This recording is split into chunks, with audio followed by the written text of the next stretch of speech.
Communiqué signé Anissé Ekané, daté du 1er juin 2025. Le groupe de Douala a suivi avec intérêt le dernier meeting du MRC à Paris, comme nous le faisons avec toutes les activités qui concernent la vie politique du Cameroun. Faut-il le rappeler, notre groupe est engagé à la recherche d'un candidat consensuel de l'opposition à présenter à l'élection présidentielle d'octobre 2025. Cette dynamique se traduit par une large consultation de tous les candidats potentiels à cette élection. À ce jour, les travaux se poursuivent et aucune candidature n'a encore été plébiscitée. Par conséquent, le groupe de Douala se désolidarise de la position prise par le professeur Abba Oyono en faveur du candidat Maurice Kamto lors du meeting du 30 et 1 mai à Paris. Par ce fait, le professeur Abba Oyono s'auto-exclut de la dynamique en cours et ne peut plus être considéré comme membre du groupe de Douala. Le groupe de Douala continue à œuvrer sans relâche à la recherche du candidat qui portera la volonté populaire pour battre le régime agonisant du RDPC.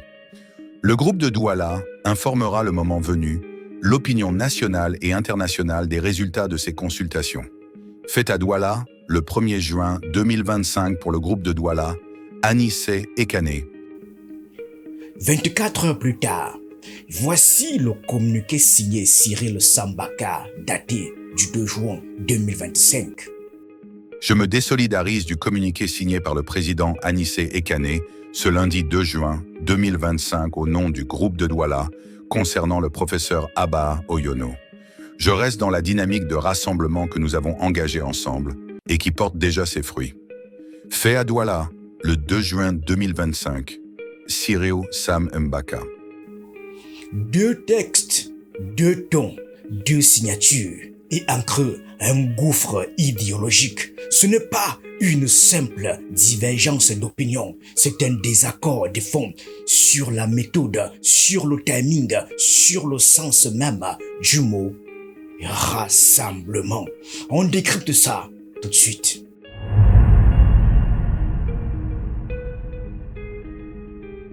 Dans le premier texte, tout est rigide, formel, 7 paragraphes, une signature, un nom, Anissé Ekané, et un effet immédiat, l'éviction d'un intellectuel de renom, le professeur Jean-Calvin Abba Oyono.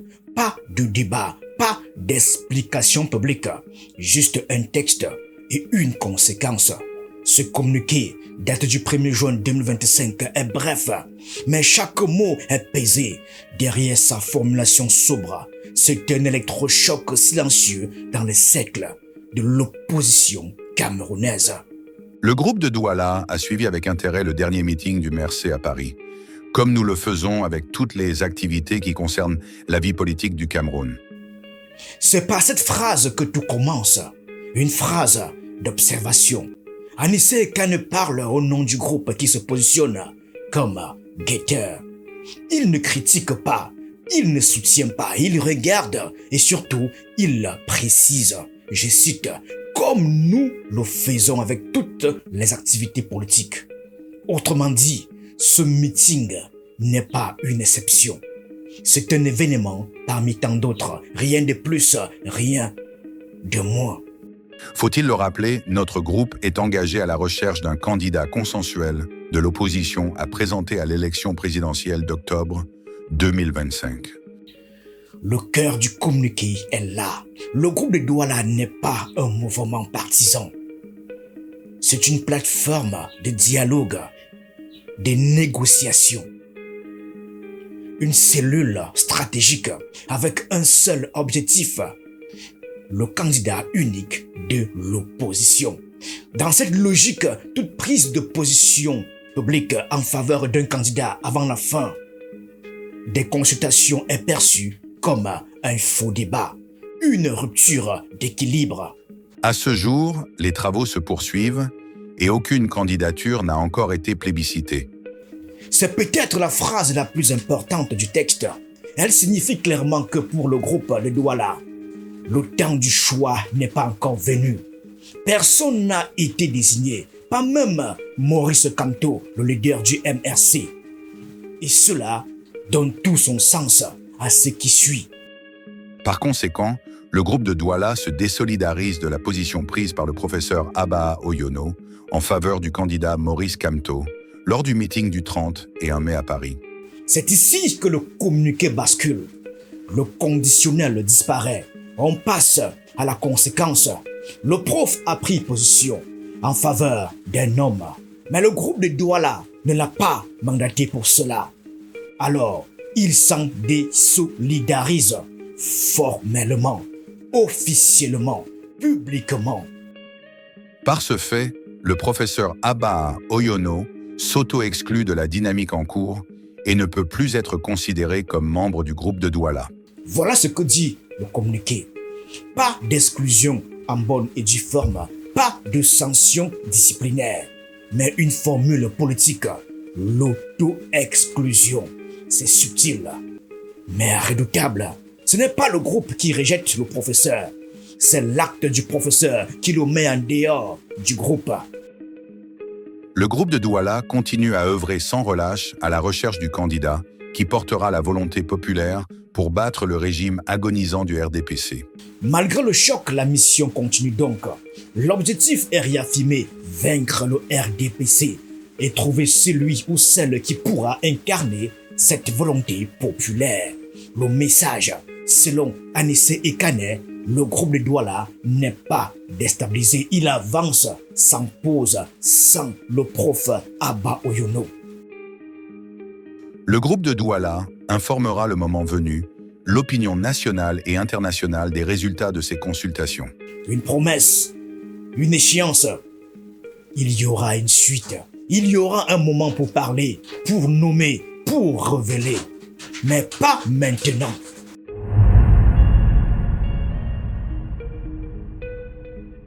C'est court, sec, sans fioriture. En langage du quartier, je ne suis pas d'accord avec ce que vous avez dit sur notre frère.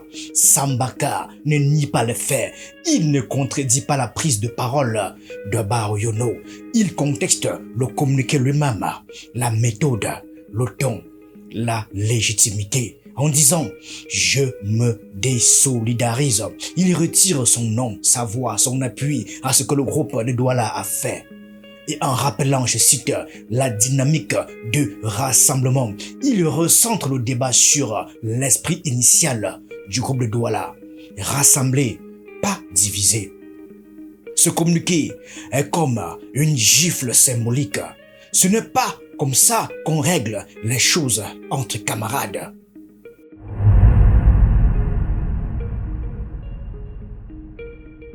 Au départ, tout semblait clair.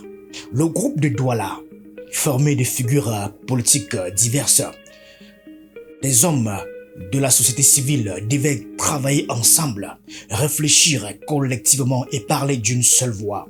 Mais la réalité camerounaise, on la connaît. Quand l'élection approche, chacun commence à mesurer les chances de chacun et certains n'attendent plus la messe pour faire leur offrande. Le soutien de Jean-Calvin Abba Oyono à Maurice Kamto n'est pas une provocation. C'est un choix stratégique personnel posé publiquement. Mais pour certains membres du groupe de Douala, c'est une trahison implicite de la démarche commune. Le communiqué d'Anissé Ekane est donc une tentative de restaurer une discipline de groupe en écartant symboliquement celui qui a dévié. Et la sortie de Sambaka vient briser cette tentative. Elle montre qu'il n'y a plus de lignes collectives, que la façade d'unité s'est fissurée, que même l'exclusion ne fait plus consensus. Résultat, Abba Oyono est en dehors. Anissé Ekane s'isole dans une défense rigide de la ligne. Sambaka s'oppose à l'autorité du groupe sans quitter la maison. On assiste en direct à l'éclatement du groupe de Douala. Par cette classique division camerounaise, feutrée, souriante et fatale, on est ensemble, mais chacun voit midi à sa porte.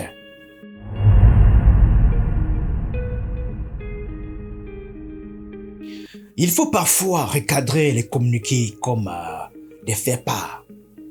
Pas de naissance, ni même de mort physique, mais de décès politique, parce que c'est de ça qu'il est question. Celui d'un rêve, celui d'un groupe, celui d'un, je cite, nous. Car ce qui se passe entre Anissé Kane, Cyril Sambaka, et pourquoi pas le prof Jean-Calvin Abaoyono ne se limite pas à quelques paragraphes bien rédigés, non. Ici, c'est le théâtre miniature de ce qui dévore l'opposition camerounaise depuis de très longues années. La peur de la loyauté aveugle, le refus de l'autorité collective et le vertige du trône vide. À Douala, un groupe d'hommes politiques se met à rêver. Ils ne veulent pas courir derrière le pouvoir comme les autres. Ils veulent s'asseoir, réfléchir, poser les bases, bâtir une voie nouvelle. Mais au Cameroun, réfléchir ensemble est déjà une prise de risque. Car penser collectivement suppose de taire un instant ses propres ambitions. Et ça, peu y arrivent. Quand Jean-Calvin Abaoyono prend la parole à Paris pour soutenir Maurice Kamto, il ne fait pas une faute morale, il écoute son cœur politique. Mais au Cameroun, le cœur et le groupe ne cohabitent jamais longtemps. Dire publiquement ce qu'on pense vraiment, c'est prendre le risque d'être exclu d'un entre-soi où tout le monde fait semblant d'hésiter.